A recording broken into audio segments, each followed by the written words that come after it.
আসসালামু আলাইকুম রহমতুল্লাহ। হজের সফরে যেসব স্থানে দোয়া কবুল হয়। হজের সফরে এমন কিছু সময় এবং স্থান রয়েছে যে সময়ে এবং স্থানে দোয়া কবুল হওয়ার সম্ভাবনা অত্যাধিক।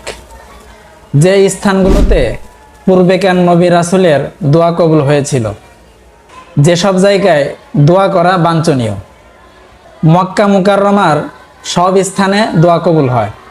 কাবা এবং তার সংলগ্ন দোয়া কবুলের স্থানগুলো হলো হারাম শরীফ, মসজিদুল হারাম, কাবা শরীফ, হাতিমে কাবা, মিজাবে রহমত, হাজরে আসওয়াদ, রুকুনে হাজরে আসওয়াদ, রুকুনে ইরাকি, রুকুনে শামি, রুকুনে ইয়ামানি এবং রুকুনে ইয়ামানি ও হাজরে আসওয়াদের মধ্যবর্তী স্থান।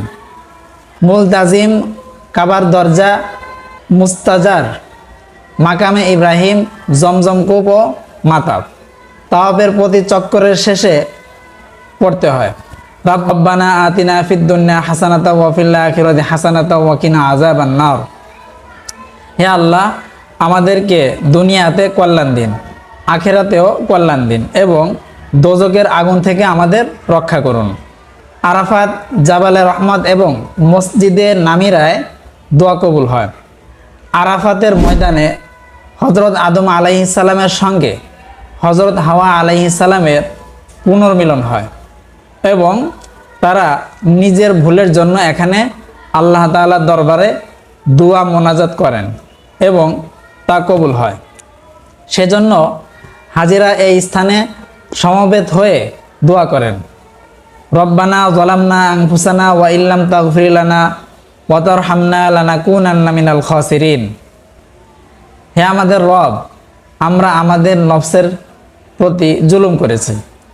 আপনি যদি আমাদের ক্ষমা না করেন এবং দয়া না করেন, অবশ্যই আমরা ক্ষতিগ্রস্তদের মধ্যে পড়ে যাব। মুজদালিফা, মিনা এবং মসজিদে খাইফ দোয়া কবুলের ঐতিহাসিক স্থান। মসজিদে খাইফ মিনা প্রান্তরে অবস্থিত। এখানে আদিকাল থেকে আখেরি নবী হজরত মুহাম্মদ সাল্লাল্লাহু আলাইহি ওয়াসাল্লাম পর্যন্ত 70 জন পয়গম্বর আলাইহিস সালাম আল্লাহর ইবাদত বন্দেগী করেছেন। জামারাত বা পাথর মারার স্থানসমূহ দোয়া কবুলের স্থান। এটি মিনার পাশেই অবস্থিত। হজরত ইসমাইল আলাইহিস সালামকে কুরবানি করার জন্য নিয়ে যাওয়ার পথে এই স্থানে শয়তান বাধা সৃষ্টি করলেন। তিনি পাথর ছুঁড়ে শয়তানকে বিতাড়িত করেন। এখানে দোয়া কবুল হয়।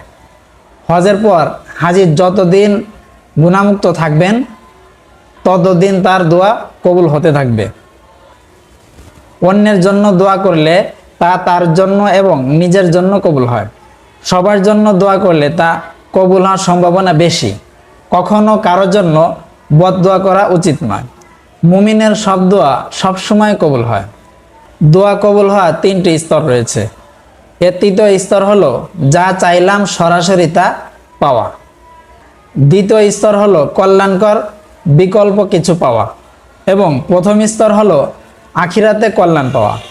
সেদিন বান্দা দুনিয়াতে অপূর্ণ দোয়া পরিণামের ফল দেখে আফসোস করে বলবে, কতই না ভালো হতো যদি দুনিয়াতে আমরা কোনো দোয়াই নগদে কবুল না হতো, তবে আজ তা পেতাম।